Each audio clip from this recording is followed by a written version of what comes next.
ان کی اپنی قوم میں سے، یتلو علیہم آیاتہ، جو تلاوت کرتے سناتا ہے انہیں اس کی آیات، ویزکیہم، اور انہیں پاک کرتا ہے۔ ترتیب اب ہمیشہ کے لیے یہی ہوگی، تلاوت آیات، تزکیہ، اور پھر تعلیم حکمت، تعلیم کتاب و حکمت۔ وَيُعَلِّمُهُمُ الْكِتَابَ وَالْحِكْمَةَ، اور تعلیم دیتا ہے انہیں کتاب اور حکمت کی۔ وَإِن كَانُوا مِن قَبْلُ لَفِي ضَلَالٍ مُبِينٍ، اور یقیناً اس سے پہلے یعنی رسول کی آمد سے قبل تو وہ لازماً کھلی گمراہی کے اندر مبتلا تھے۔ أَوَلَمَّا أَصَابَتْكُم مُّصِيبَةٌ قَدْ أَصَبْتُم مِّثْلَيْهَا قُلْتُمْ أَنَّىٰ هَٰذَا، تو جب تم پر ایک مصیبت آئی جب کہ تم اس سے دگنی مصیبت جو ہے ان کو پہنچا چکے ہو، قُلْتُمْ أَنَّىٰ هَٰذَا، تم کہتے ہو یہ کہاں سے آ گیا، یہ کیوں ہو گیا،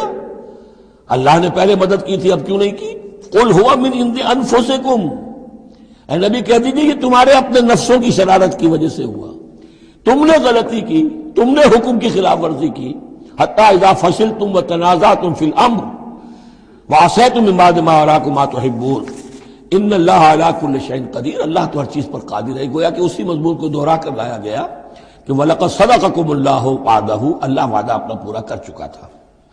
وَمَا أَصَابَكُمْ يَوْمَ الْتَقَى الْجَمْعَانِ، البتہ یہ اللہ چاہتا تو کنڈون کر دیتا، تمہیں کوئی سزا نہ دیتا، معاف کر دیتا بغیر سزا دیے، لیکن یہ کہ اللہ کی حکمت کا تقاضا یہ ہوا کہ تمہیں سزا دی جائے، اس لیے کہ ابھی تو بڑے بڑے مراحل آنے ہیں۔ اگر اسی طرح تم نظم کو توڑتے رہے اور احکام کی خلاف ورزی کرتے رہے تو پھر تمہاری حیثیت جو ہے ایک جماعت کی تو نہیں ہوگی، پھر تو ایک انبوہ ہے، ہجوم مومنین ہوگا، جماعت، لشکر، فوج، حزب اللہ درکار تو وہ ہے۔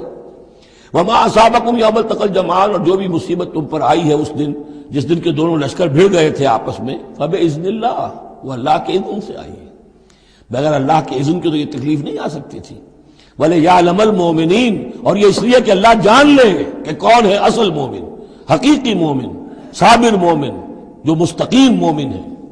وَلِيَعْلَمَ الَّذِينَ نَافَقُوا، اور تاکہ دیکھ لے کہ کون ہے منافق۔ اور یہاں اصل ترجمہ ہم کرتے ہیں تاکہ اللہ ظاہر کر دے کہ کون ہے مومن اور ظاہر کر دے کہ کون ہے منافق۔ کھل گیا کہ نہیں؟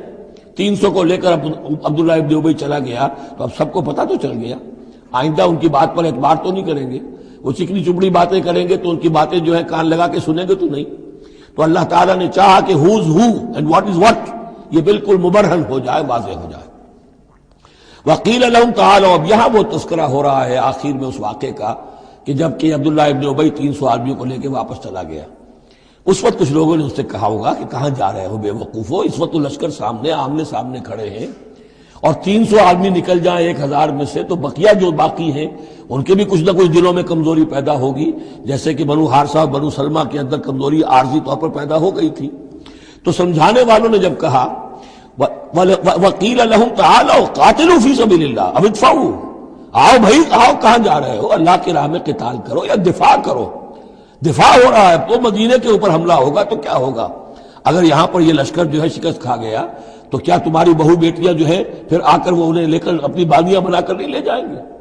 اللہ کی راہ میں جنگ کرو، اگر یہ نہیں تو کم سے کم اب دفاع جو ہے مدینے کا اس کے لیے تو کھڑے رہو۔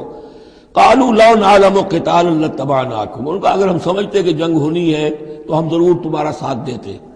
یعنی یہ تو در حقیقت نورا کشتی ہو رہی ہے، یہ حقیقت میں جنگ ہے ہی نہیں، یہ محمد کے ساتھی جو مہاجرین آئے ہیں مکے سے اور یہ جو مکے سے اب آئے ہیں چڑھ کر، یہ سب ایک ہیں، ایک ہی تھیلے کے چٹے بٹے ہیں اور ہمارا ان سے کوئی سروکار نہیں۔ لو نعلم قتالا لاتبعناکم ہم للکفر یومئذ اقرب منہم للایمان، اس دن وہ ایمان کی نسبت کفر سے قریب تر تھے۔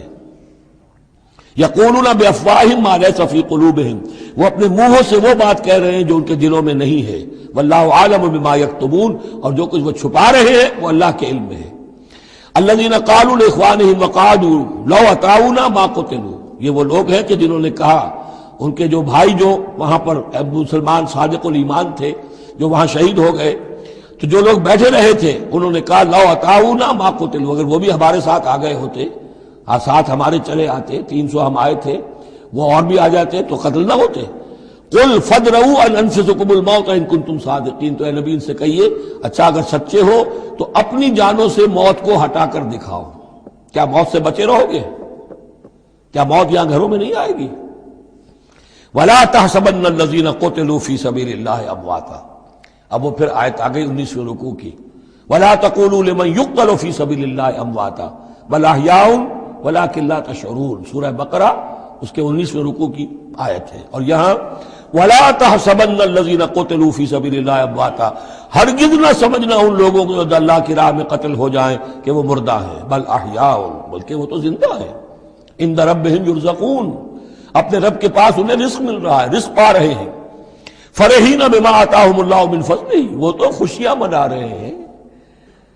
شادیانے بجا رہے ہیں جو کچھ اللہ نے اپنے فضل سے ان کو عطا کیا ہے۔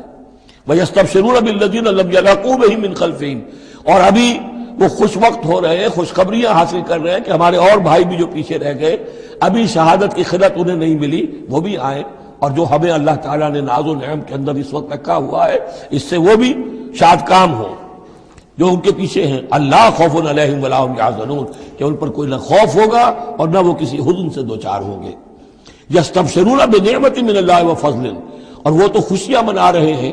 اللہ تعالیٰ کی نعمت کی وجہ سے اور اس کے فضل کی بنا پر، وَأَنَّ اللَّهَ لَا يُضِيعُ أَجْرَ الْمُؤْمِنِينَ، اور یہ اس بات پر کہ اللہ تعالیٰ اہل ایمان کے اجر کو ضائع نہیں کرتا۔ الَّذِينَ اسْتَجَابُوا لِلَّهِ وَالرَّسُولِ مِن بَعْدِ مَا أَصَابَهُمُ الْقَرْحُ۔ اب یہاں اصل میں جو آیات آ رہی ہیں اس کے بارے میں دو قسم کی روایات ہیں تاریخ کی۔ ایک تو پختہ واقعہ یہ ہے کہ حضور صلی اللہ علیہ وسلم نے جب یہ پتہ چل گیا کفار چلے گئے، اب جو بھی کچھ ضروری کام تھے وہ کیے، جو بھی شہداء سے دفنایا، پھر اچانک آپ کو خیال آیا کہ یہ کفار چلے گئے ہیں، لیکن ہو سکتا ہے انہیں اپنی غلطی کا احساس ہو کہ مسلمان جو ہیں اس وقت تو یوں سمجھیے کہ وہ بالکل اس حالت میں تھے کہ ہم ختم کر سکتے تھے کہ دوبارہ نہ آ جائے، سیکنڈ تھاٹ نہ ہو۔ تو آپ نے فیصلہ کیا لوگوں مسلمانوں چلو تعاقب کرو تاکہ انہیں معلوم ہو جائے کہ ہماری ہمت ہاری ہوئی نہیں ہے، انہیں پتہ چلے گا کہ مسلمان اس وقت بھی اس کیفیت میں کہ ہمارے تعاقب میں آ رہے ہیں، تو پھر وہ جرأت نہیں کریں گے۔ تو اس وقت اہل ایمان جو تھے انہوں نے اس کے باوجود کہ جسم جو ہے زخموں سے چور چور تھے، اتنا بڑا صدمہ پہنچا تھا، پھر وہ تیار ہو گئے اور حضور 8 میل تک ہمراہ الاسد تک چل کر آئے مدینے سے باہر، اور وہاں جو ہے ابو سفیان کو وہ خیال فی الواقع آ چکا تھا اور وہ لوٹنے کی فکر کر رہا تھا۔ ایک تاجر ادھر سے آ رہا تھا، اس نے کہا تھا جا کے مسلمانوں سے بتا دو کہ میں بہت بڑا لشکر لے کر آ رہا ہوں فوراً۔ تو آ کر انہوں نے کہا بھی، لیکن اس کے بعد انہوں نے کہا کہ جو بھی ہو سو ہو، جو اللہ کا حکم ہے اس کے رسول کا حکم ہے، ہم تو کمر کس کے آ گئے ہیں۔ اسی طرح کا واقعہ بیان ہوتا ہے کہ ابو سفیان جاتے ہوئے یہ کہہ گیا تھا کہ اب اگلے سال دوبارہ ملاقات ہوگی بدر میں، یعنی 1 سال پہلے بدر میں جنگ ہوئی تھی، اب 1 سال کے بعد جو ہے یہ احد میں ہم آ گئے مدینے پر حملہ آور ہو کر، اب ہمارے تمہارے درمیان تیسرا مقابلہ بدر میں ہوگا اگلے سال، وہ بدر صغریٰ کہلاتا ہے۔ تو حضور اس کے لیے نکلے، گئے بدر تک، ادھر سے ہی ابو سفیان اپنا پورا لشکر لے کر آئے، اور اس مرتبہ پھر وہی کیا کہ کچھ لوگوں کے ذریعے سے ہراسمنٹ پیدا کی، خوف پیدا کیا کہ لوگوں کیا کر رہے ہو بے وقوفو، وہ قریش تو بہت بڑا لشکر لے کر آ رہے ہیں، بہت بڑا لشکر لے کر آ رہے ہیں۔ تو اس کے جواب میں مسلمانوں نے وہ صبر والے کلمات کہے جو آ رہے ہیں۔ تو یہ دونوں یہ الفاظ جو ہیں، یہ آیات دونوں پر منطبق ہو سکتی ہیں۔ الذین استجابوا للہ والرسول من بعد ما اصابهم القرح، جن لوگوں نے لبیک کہی اللہ کی پکار پر اور رسول کی پکار پر اس کے بعد کہ انہیں چرکے لگ چکے تھے، زخم ان کے جسم زخمی تھے، للذین احسنوا منہم واتقوا اجر عظیم، یقیناً ایسے محسنین اور متقین کے لیے بہت بڑا اجر ہے۔ الذین قال لهم الناس ان الناس قد جمعوا لكم، جنہیں آ کر خبردار کیا تھا اور جن کو خوف دلایا تھا لوگوں نے کہ دیکھو لوگ بڑی جمع ہو گئے ہیں، بڑی قوت بڑی جمعیت آ رہی ہے، فخشوہم، ان سے ڈرو، فزادہم ایمانا، اس سے ان کے ایمان میں اور اضافہ ہو گیا۔ وقالوا حسبنا اللہ ونعم الوکیل، اور انہوں نے کہا اللہ ہمارے لیے کافی ہے اور اس کا سہارا سب سے اچھا سہارا ہے۔ فانقلبوا بنعمت من اللہ، ابو سفیان کو جب پتا چلا کہ محمد تو ہمارے تعاقب میں آ رہے ہیں تو انہوں نے عافیت اسی میں سمجھی کہ وہ پھر سیدھا مکہ کی طرف رخ کر لیا، اور یہی معاملہ ہوا ہے کہ بدر صغریٰ جو دوسری مرتبہ وہ بدر میں آنے کا، جب اس نے سنا کہ محمد رسول اللہ تو اپنے پورے ساتھیوں کے ساتھ آ گئے ہیں تو کوئی کنی کترا کر اور طرح دے کر نکل گیا، مقابلے میں نہیں آیا۔ فانقلبوا بنعمت من اللہ، تو وہ لوٹ آئے اللہ تعالیٰ کے انعام سے، نعمت سے، وفضل، اور اس کے فضل سے، لم یمسسہم سوء، کوئی برائی ان کو مس نہ کر سکی، کوئی تکلیف نہیں پہنچی، آزمائش تھی وہ اللہ نے کر لی۔ واتبعوا رضوان اللہ، انہوں نے تو اللہ کی رضا کی پیروی کی۔ واللہ ذو فضل عظیم، اور یقیناً اللہ تعالیٰ